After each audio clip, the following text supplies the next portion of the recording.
Welcome to the Whole Athlete Podcast, where we focus on discussing topics to help you become a fat burner, optimize health, and improve performance in life and sports.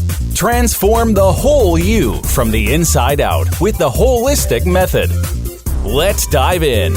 Here's your host, Debbie Potts. Hey everybody, it's Debbie Potts, and I'm doing another new episode with a new guest for the Whole Athlete Podcast, where we're talking a little more about how you can become fat adapted, low carb, metabolically efficient, metabolically flexible athlete. And I met so many amazing specialists in this area on the Low Carb Keto Cruise that I was a speaker on this year with Jimmy Moore and his gang, and very excited to bring on Amy Berger today, as she is amazing, talented, smart gal who's got a great, interesting bio, and she has a blog and has written books, and she's just really got her knowledge down on how to become a low carb athlete and the differences we need to make, because we are all unique bio individuals that I always talk about. So I love listening to her and reading her blogs and research. So she is actually a U.S. Air Force veteran and certified nutrition specialist who specializes in using low carb and ketogenic nutrition to help people reclaim their vitality through eating delicious foods and showing them that getting and staying well don't require starvation, deprivation, or living at the gym. Her motto is real people need real food, and her blog is at Tuit Nutrition, it's at TUIT nutrition.com, where she writes about a wide range of articles, fitness, nutrition, health related topics as insulin, metabolism, weight loss, and more. So you can also read her book on the Alzheimer's antidote, using a low carb, high fat diet to fight Alzheimer's disease, memory loss, and cognitive decline. But I'll put all of her links in the show notes for her website, her book, and her YouTube videos, and her Twitter, social media links, because she is someone you want to follow and learn from, because she just says it right and isn't one way or the other, but just really talking about the bio individuality that we need to look at and not be so serious and obsessive about keto and being in nutritional ketosis, as I feel that, it's a lifestyle, not a diet. And how can you approach being a fat adapted athlete without feeling like you're depriving yourself and starving yourself of food that you enjoy, and how to put things in balance.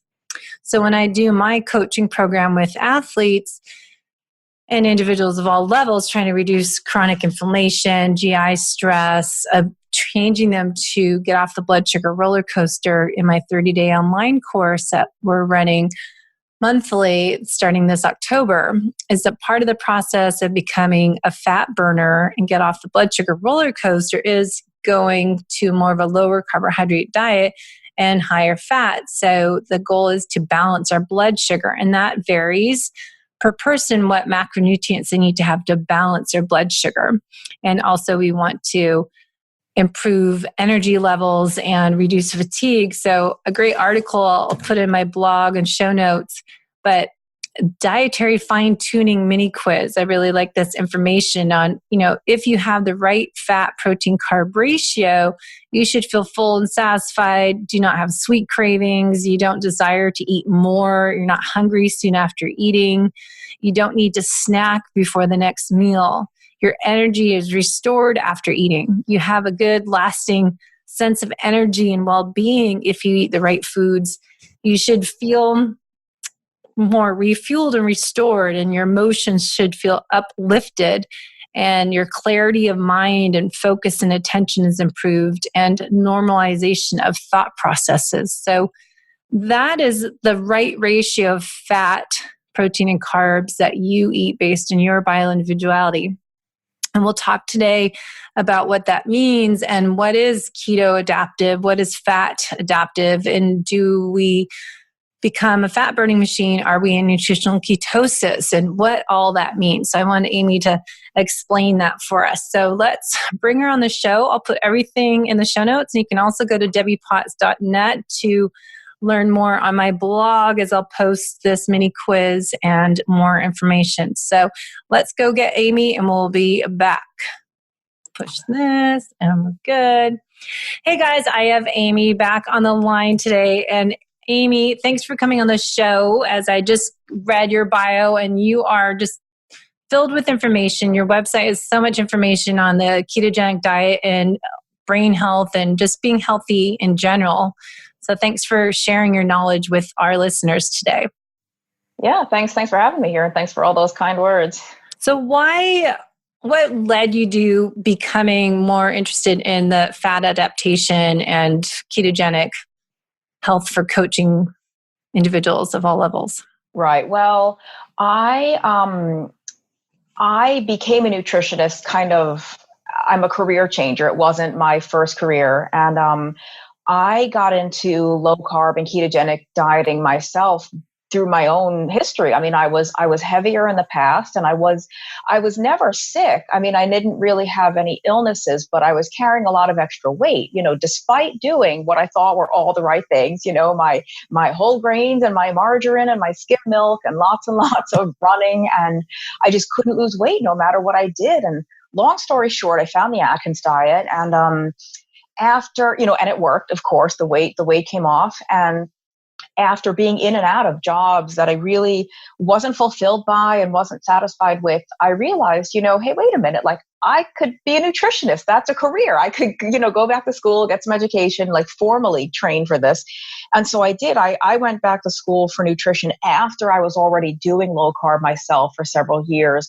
And so I've only ever really worked with clients with low carb and keto or even paleo. I've never, I wasn't I'm a nutritionist, not a dietitian, but I wasn't like coaching people in some other way and then had to relearn. I've always done low carb as a professional.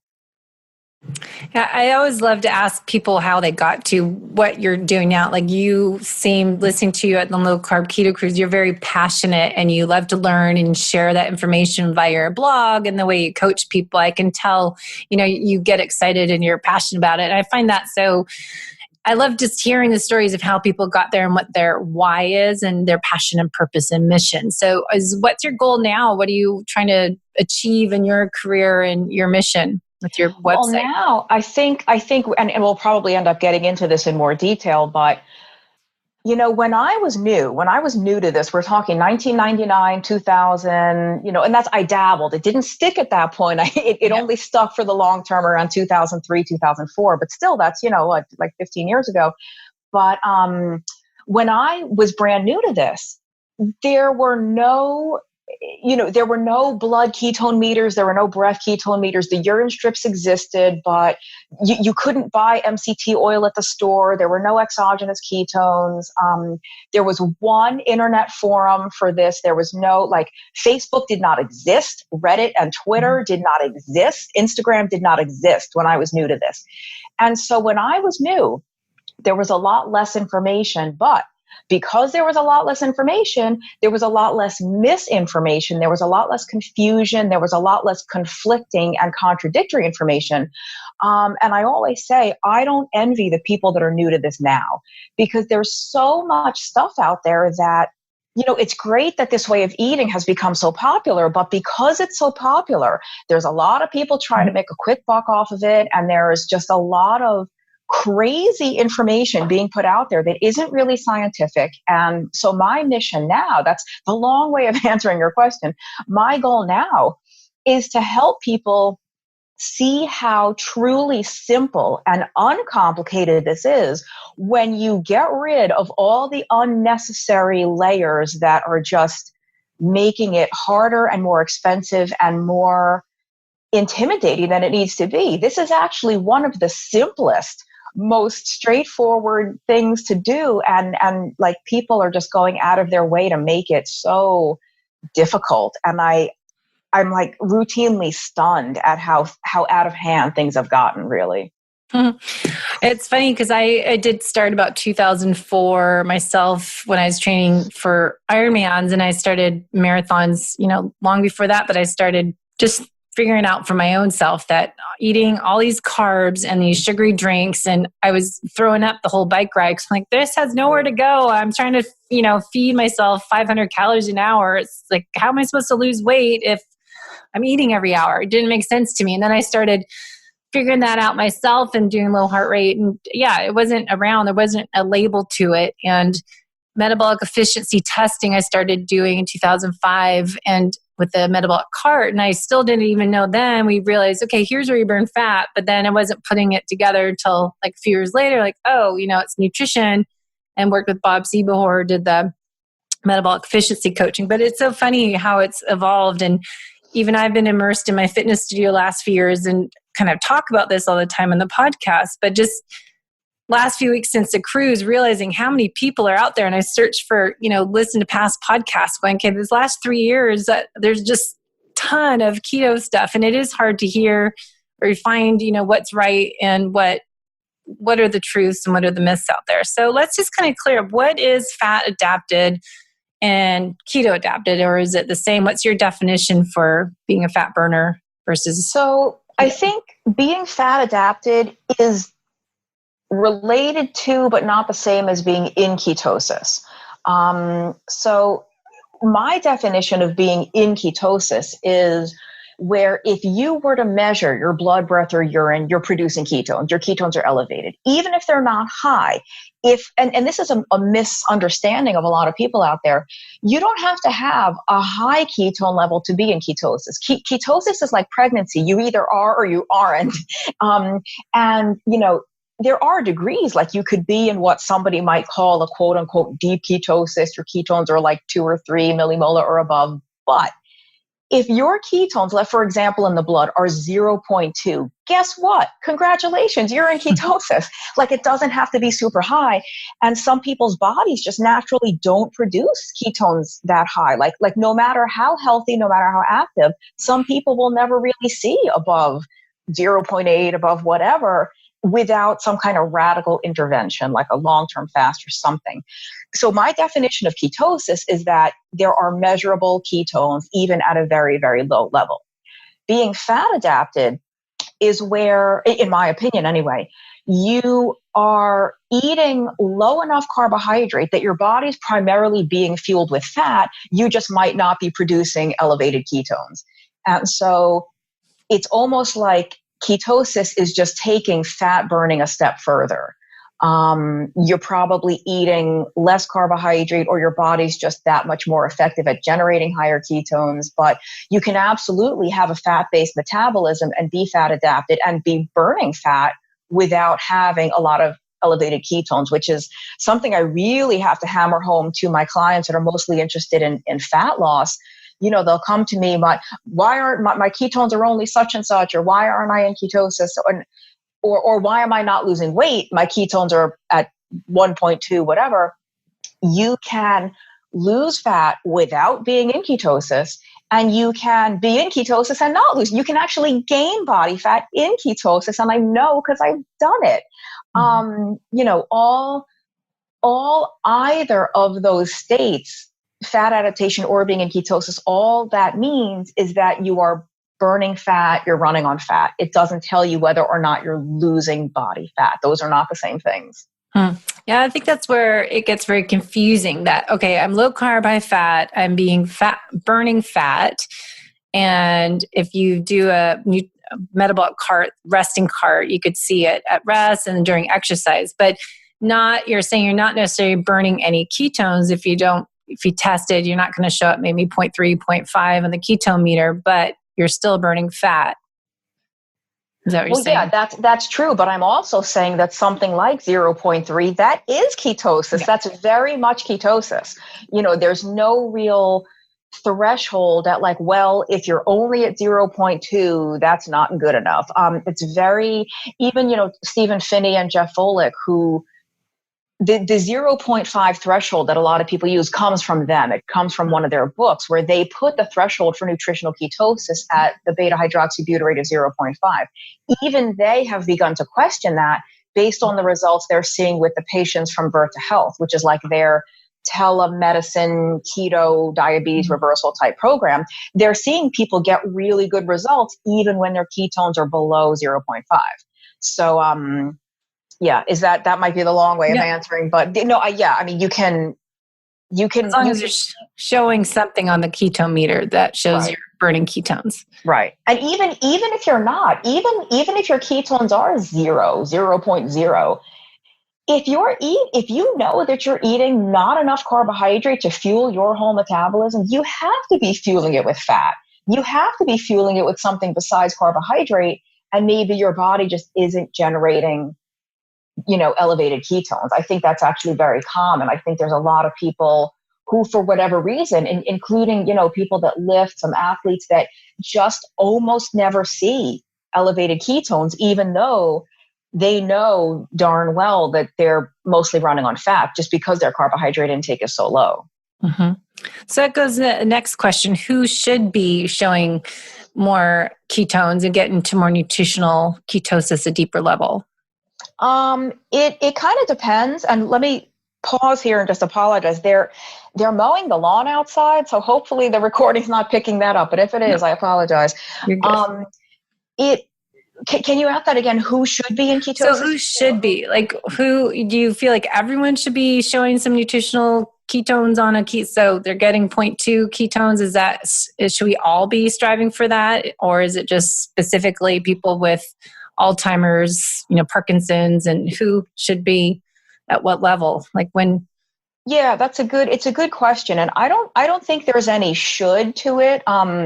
It's more like, how do you feel best? How do you feel best, whether it's physically, mentally, and emotionally, cognitively? There's plenty of healthy people all over the world that are not on ketogenic diets that are extremely healthy. They live, well into old age with all their faculties intact. So not everybody needs to be in ketosis. Some people do notice that they feel much better when they're there. There are certain conditions, whether it's, I couldn't even come up with it. Even things like bipolar or epilepsy, there's some conditions that respond really well to ketogenic diets that some people might not get the full effect unless their ketones reach a certain threshold. For most people, I don't think there's any cutoff point where you're only going to have X result if your ketone is above such and such an amount. I think it's a really highly individual thing. So some people, me personally, I know that I tend to be a very melancholy, kind of negative, dark person. And when my ketones are a little higher, I feel much better mood-wise. I have a much brighter outlook.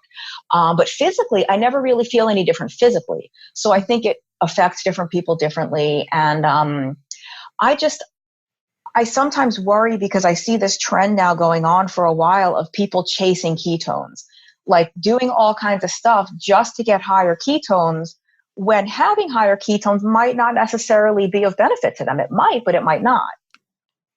Yeah, I find that's kind of the next question is, how do people get there? Okay, I want to experiment. A lot of people are getting to be more curious about getting into ketosis, nutritional ketosis, keto adapted, whatever you want to call it. And I find is, we met a lot of people who are into carnivore and head to tail carnivore. And I understand the benefits of all that. But then let's kind of talk about how people should get to show the ketones. They want to see that 0.2, 0.5, something on their keto meter. And what do you say when you're working with clients? So it depends on what the goal is. If they just want to see ketones for the sake of seeing ketones, definitely carbohydrate intake has to be very, very low. But, I hate to give so many gray area answers, but the real truth here is it is gray. There's zero black and white about this whatsoever. Mm-hmm. So it's very individualized. It's very situational dependent, context dependent. So, individual carbohydrate sensitivity or tolerance varies. Some people, in order to see any measurable level of ketones, even just a tiny bit, they have to be under like 20 total grams of carbs a day. Some people can have 60 or 80 grams a day and still be in ketosis, not just be fat adapted, but actually be in ketosis at 80 grams of carbs a day. So that's a real individual thing. If somebody thinks they're doing a low carb diet or thinks they're doing a ketogenic diet and they're never really seeing elevated ketones, then that's the first place I would look. Make sure the carbs are really, really low. Make sure the fat is pretty high, but if they just want to grease the skids to raise the ketone level, you can consume MCT oil and have ketones register even when you're on a high carb diet. Because the MCT, those medium chain triglycerides, are more readily converted to ketones, whether or not you are on a ketogenic diet or eating carbs. So MCT oil is a way to do it. Coconut oil is a way to do it. Vinegar, believe it or not, vinegar often can help raise those ketone levels. Like apple cider vinegar? Any vinegar, actually, any kind. Plain white champagne vinegar, balsamic. I mean, balsamic is a little higher in carbs, but and of course, there's exogenous ketones. If you just want to have ketones in your blood, you can take exogenous ketones. That's not the same thing as what happens metabolically when your own body produces them internally. So it just fuels your brain I find like when I used to do Prove It when it came out, I would feel fuller, not have to eat, so kind of drop my cravings. But I think it's trying to figure out, okay, do I feel more focused? Is my mind more clear? Am I more productive? So it's just if those exogenous ketones and having MCT oil or a supplement out there, is it more people are taking it for brain health, focus, and clarity? That's what it seems to be. Most people take it. It's almost like a nootropic. They take it for a brain boost or that's why everybody won't ever, the people that drink the fatty coffee, that tends to be why they do it. They like to have that MCT oil in the morning. They feel like it kind of clears the fog out of their head or something. Some people don't. I've used MCT oil. I've used coconut oil. I've used exogenous ketones just a little bit. I never noticed any difference, but I never had brain fog. I never had cognitive impairment or anything. So, it's someone who does experience that might notice a huge benefit. So I think that's why most people use it, but you would probably know better than I with the athletes. There are some athletes that use it almost like a performance boost or just as an energy source during an endurance event or something like that. I'm less familiar with that, but I know some athletes use the exogenous ketones too. Yeah, it's a good way to experiment. But the answer, I think what you're saying is what I like. Your viewpoint is similar to mine, that it depends. And you can't say, okay, everyone eat this many carbs and this much fat. It's so hard to say, okay, here's what everyone should do. And I think the whole thing is there is not one size fits all, and everyone is a bio individual. And it's really hard to prescribe, okay, everyone do it this way. Yeah, no, I think there's some general principles, like you can't eat a diet of 50% carbs and think you're on a ketogenic diet, but it really depends on what the person is trying to accomplish. What is the goal? Where are they starting from? What kind of health are they in when they start? And so, ketogenic diet there's a lot of different ways to do it. And there's no real definition because it depends on what you're trying to do. Like the epilepsy ketogenic diet is different from the fat loss ketogenic diet, which is different from a maybe like a targeted or a cyclical ketogenic diet where some people do these periodic infusions of carbs. And they can all work for different people, different populations. Well, that's why it goes back to what I was asking before. I think who should be in this? And I feel like, all right, how strict do we need to be if we want to be fat burning? Should I be, once you get to your metabolic flexibility, is it okay to refeed or do like a higher carb day as that cyclical nutritional ketosis? And, when is it, like we were talking on the cruise, when you're so serious and obsessive that I think it gets to be a diet and it's not a lifestyle. But then there's certain people, like if you have epilepsy or cancer, you need to be serious and stay there. But I think other people, is it okay to be, on and then off because you can shift back into ketosis?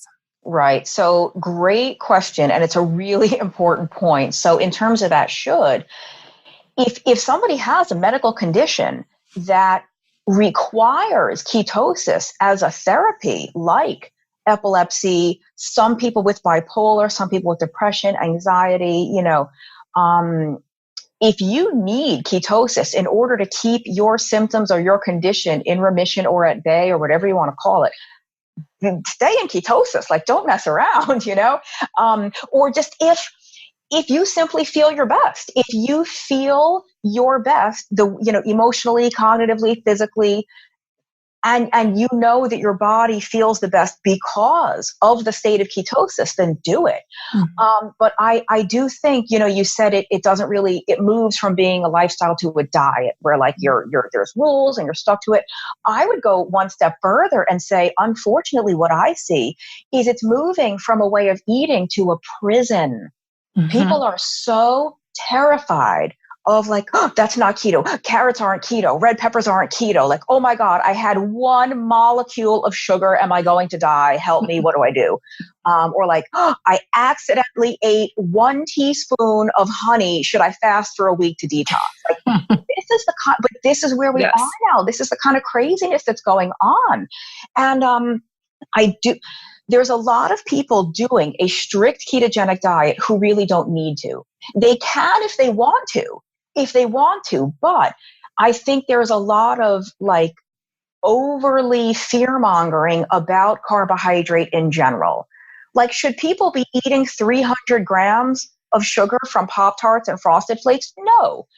But especially for your type of population, athletes, endurance athletes, is a sweet potato 3 times a week with dinner going to give you diabetes? No, absolutely not.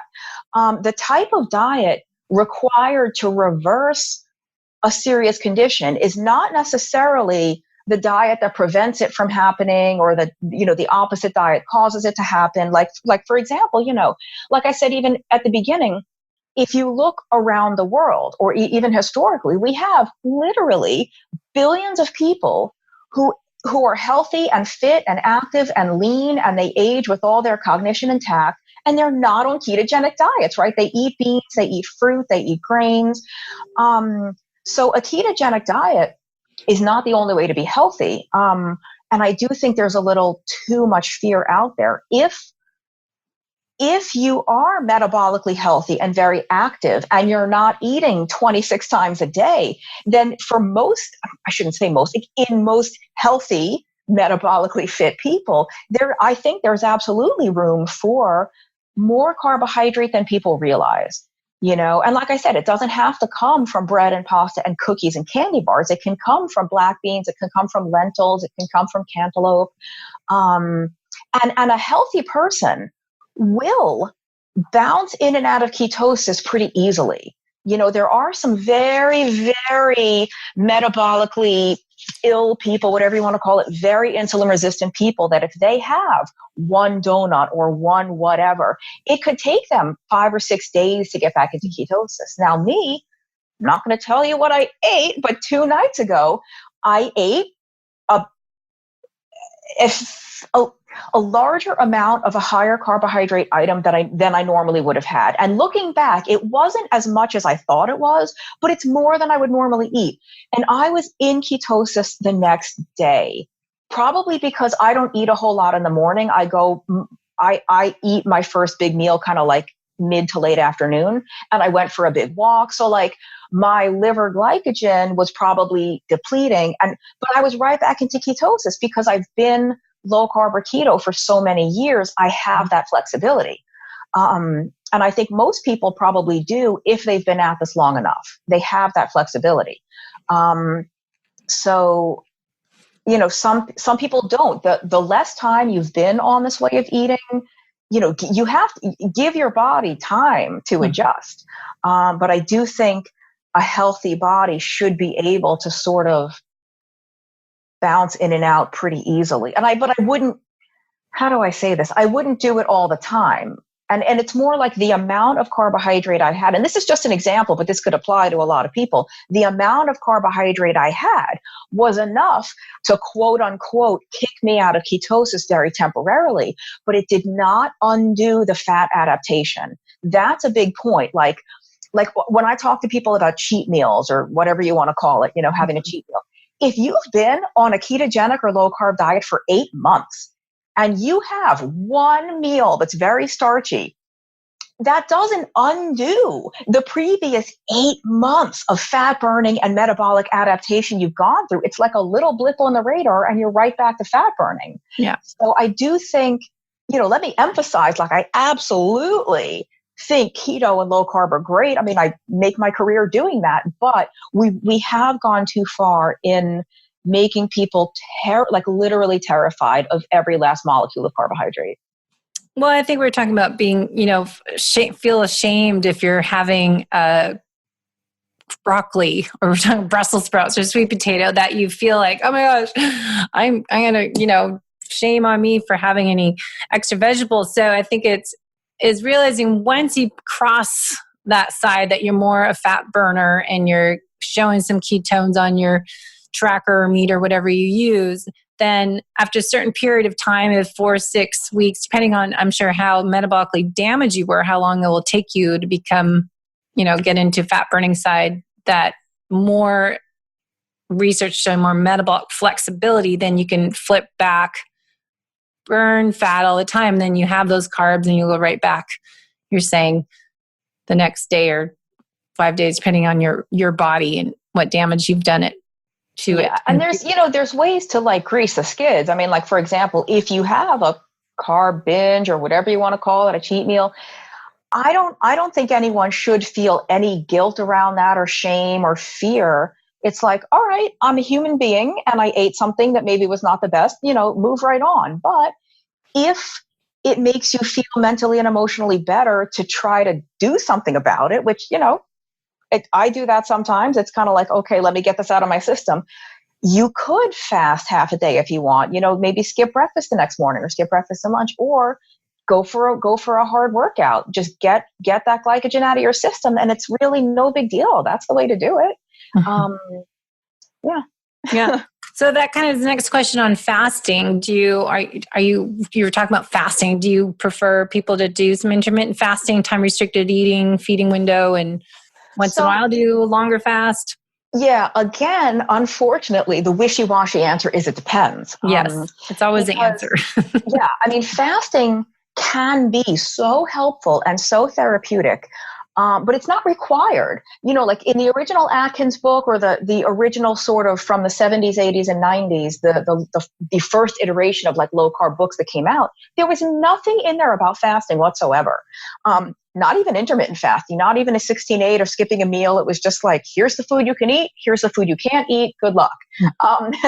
So fasting can help, but it's just like with the extreme strict keto, I think people are starting to think that they're doing something wrong if they're not fasting, or that you have to fast to successfully follow a ketogenic diet, and you don't.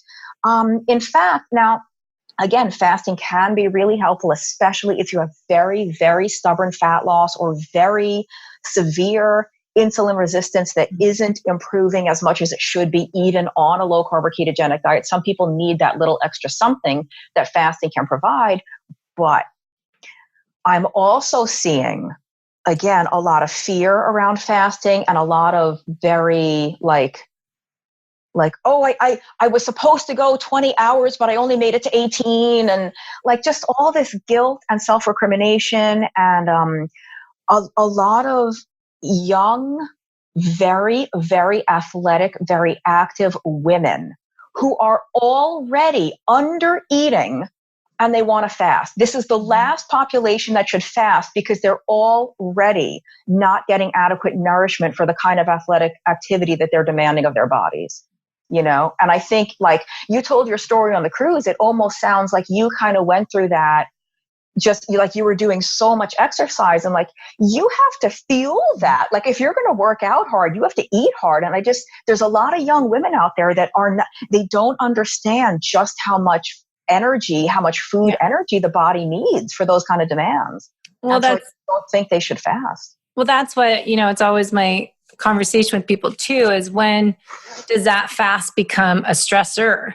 And like my story shared in my book, and when I was speaking on the cruise, that I was already doing low carb, high fat. I was doing my bulletproof coffee, like a whole pitcher of it. And I wasn't eating all day, but then I'd be training 20 hours a week at a high level, even though low heart rate. But, it goes to Stephanie's conversation of being fit and unhealthy. But was that an additional source of stress I was creating in my body because I was depriving my body of so many nutrients because I thought it was being, metabolically efficient, getting into being low carb, high fat by denying myself of food. Yeah. But it's that fine line is like, it depends. When does fasting too long become a stressor? And how do you know that's not damaging you, especially, for women and hormones and all that? And I could say too, I think, even in those very athletic populations, fasting is fine. But when you eat, you better be eating. You better be chowing down, because sometimes when people fast, like if they're only eating one meal a day,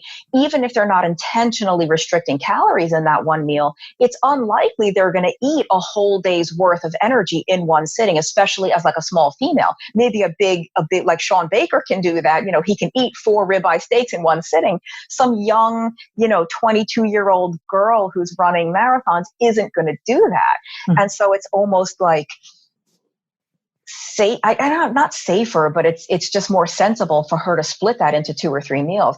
I'm not opposed to fasting even in those populations, but then it has to be done, like safely and suitably, I guess, for them to get enough nourishment for what they need. Well, I'm learning from working with clients doing this 5-day reset challenge I'm doing, a 30-day program, that women, especially more than men, well, actually I have a man doing this too, that when you tell them what to eat, they do diet size. And I just wish I took pictures of what people's plates look like on our low carb conference. It's not like a 4-ounce meat and then 2 vegetables and a little olive oil. I'm like, no, a big meal that's going to make you feel full. I'm like, this dieting. And it's such a mentality of the age, the era when we grew up that, fat's bad and diet means this. And it's just like, oh my gosh, this is so fascinating how our minds work now because of that way we were raised with the food pyramid and what a diet means. People transfer over that diet mentality, that low calorie mentality onto a ketogenic diet. Yeah, it doesn't work. It doesn't work that way. And I do want to say one thing. I mean, there's a couple of like women keto nutritionists out there that endorse carb refeeds, every now and then, like a punctuated not a crazy amount of carbs and not like all the time, but I don't have a lot of experience coaching people with that, so I don't really recommend it, but I just want to throw it out there for your listeners that Sean Miner. Yeah. And there's a couple more. There do seem to be some women who really do better that way.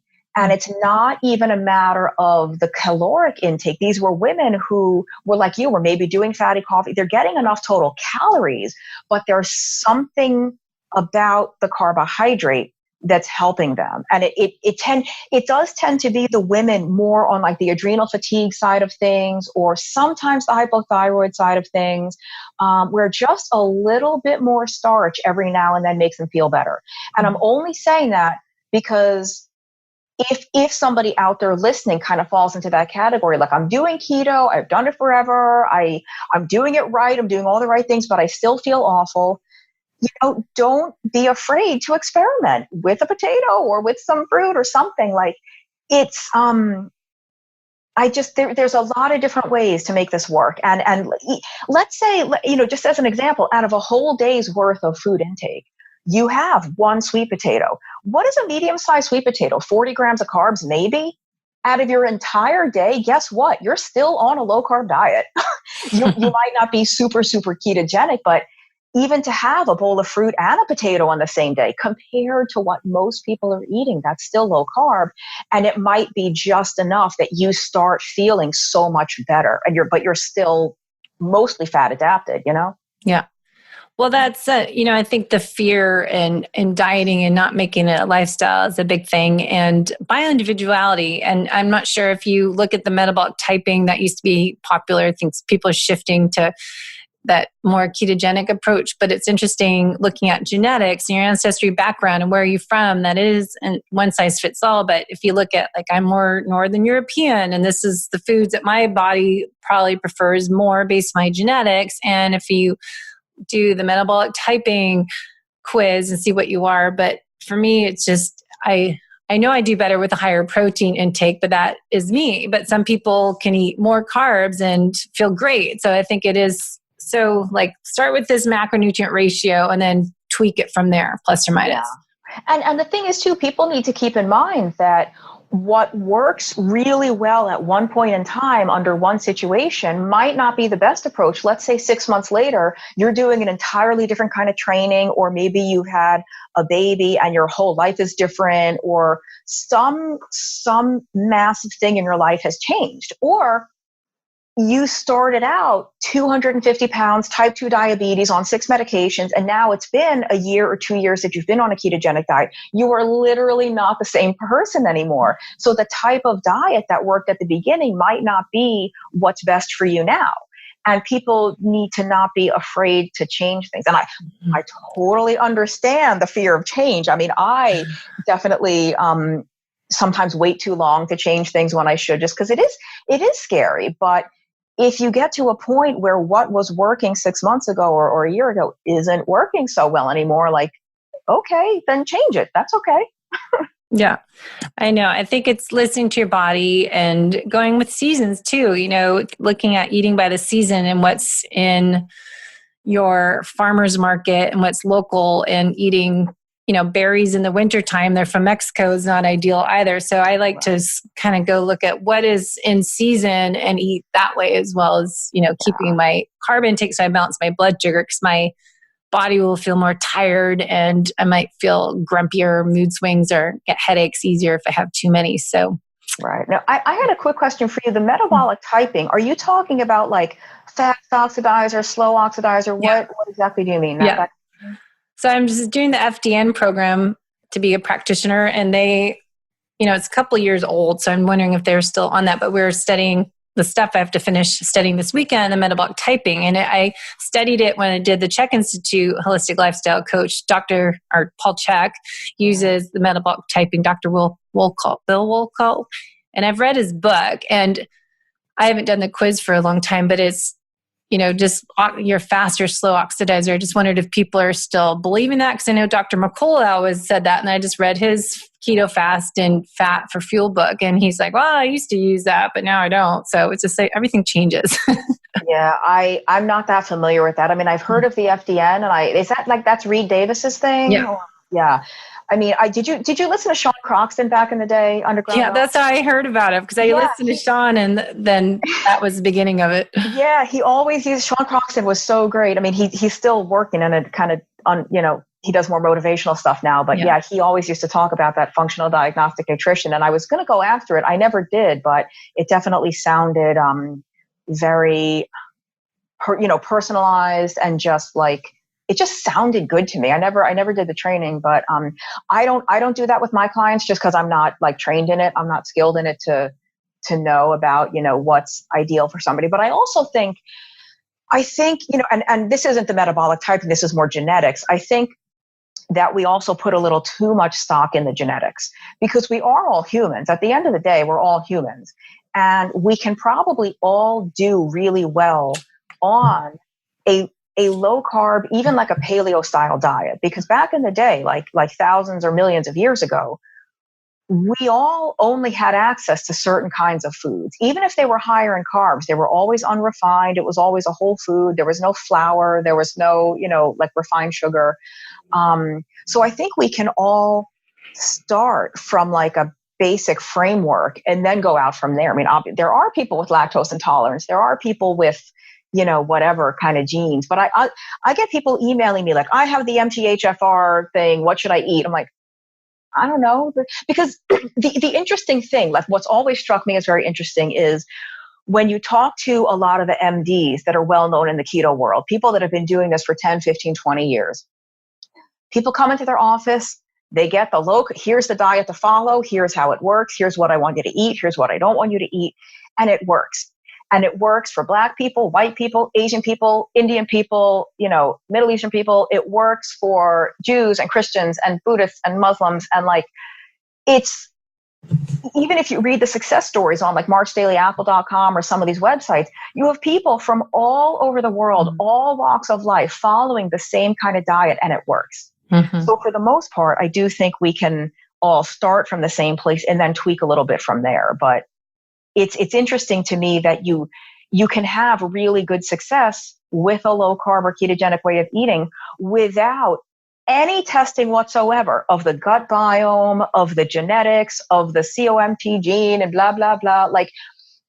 That stuff can be helpful, I think, but I just think we know a lot less about that stuff than people think we do, Yeah, it's new stuff. I just like learning and putting that together and just kind of, here's how can I kind of combine them all and take those tools, because just studying DNA Fit, Dr. Ben Lynch's book, Dirty Genes, and putting my data from 23andMe into 3 different programs, all right, what does this tell me about my body and how I respond? And so I just like more information just to really create a unique program for myself. It's just kind of fun learning, but it is all new stuff. I know Viome, doing the gut biome testing and telling what food to eat. And that's such new research and all this, the genetic lab testing. I think the genetic testing is probably a lot more, not sensible, a lot more reasonable than the gut biome. I think there are definitely going to be genes that affect the way you metabolize certain foods and the way foods affect you. But I think that's probably a lot more reliable, I should say, a lot more reliable and a lot more informative as to how your diet should look, rather than what kind of bugs are living in my colon. Yeah.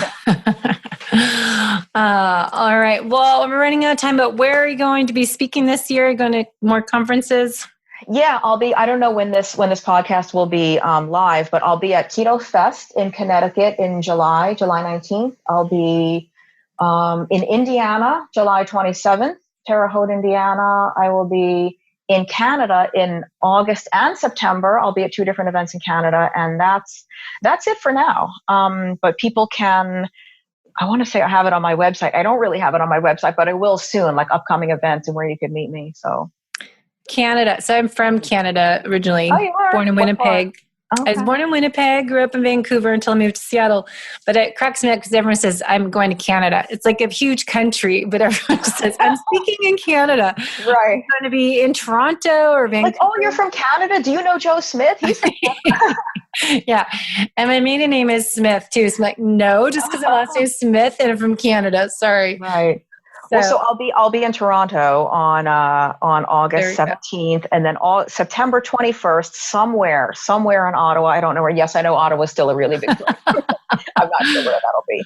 All right. So what is your website? People can read your blog and get more information on your coaching services. Right. So it's tuitnutrition.com, TUIT nutrition.com. And I have a YouTube channel by the same name, Tuit Nutrition. And real quick plug, I wrote a book about using a ketogenic diet for Alzheimer's disease. It's called The Alzheimer's Antidote. People can find that on Amazon. And if people don't know why you would ever write a book about a low carb or ketogenic diet for Alzheimer's, it's because they now call Alzheimer's type 3 diabetes or diabetes of the brain. So there you go. And then where do your name of the business come from? To it, get to it, or does it have a story behind it? Yeah, everybody thinks it's is that intuitive nutrition? And I wish that was the answer, because that's such a better answer. But if actually on my website, there's a tab that says why to it. And if older people will remember these little round coins that used to say TUIT on them. And it was around to it, because everybody's always saying, oh, I'll do that when I get around to it. I'll get around to it. So someone would hand you that and be like, all right, no more excuses. Now you have around to it. And so I'd be like, oh, someday I'll start eating better. Someday I'll get on a better diet when I get to it. And I'm like, well, now you have two at nutrition. So yeah, that's great. I love that. I hear that all the time when people, I'll start next week, or I can't do your 5-day jumpstart this week because I'm busy. I'm like, that's exact time when you should do it because you're busy. That's real life. So yeah, you don't have time to think about food all day. So I know, it's easier. Yeah. Okay. Well, thank you so much for your knowledge. And I just want to ask you questions. I could talk to you for hours. You're just so informative and knowledgeable, and you're just always on top of the research too. Well, thank you so much. I stand on the shoulders of giants. I mean, I'm on Twitter all day reading from other smart people and just reading the research. And so you do need to do it full time. I find I'm like, I got to interview smart people like you because I'm training clients all day. And then it's like, I only have like 1 hour to read stuff, and you need a whole day to really keep on top of stuff. Yeah. Oh, multiple days. Yeah. Well, weeks. So, all right. Thank you guys. And we'll be having more information of Amy. Hopefully soon we'll share her blogs. I started a new Facebook page called Low Carb Athlete, so we can put research articles on there. Thanks for listening to the Whole Athlete Podcast. If you have any questions, feedback, or topic suggestions, let us know on Facebook or at wholeathletepodcast.com. You can help us continue and grow by leaving a review on iTunes. Thanks again, and see you next time.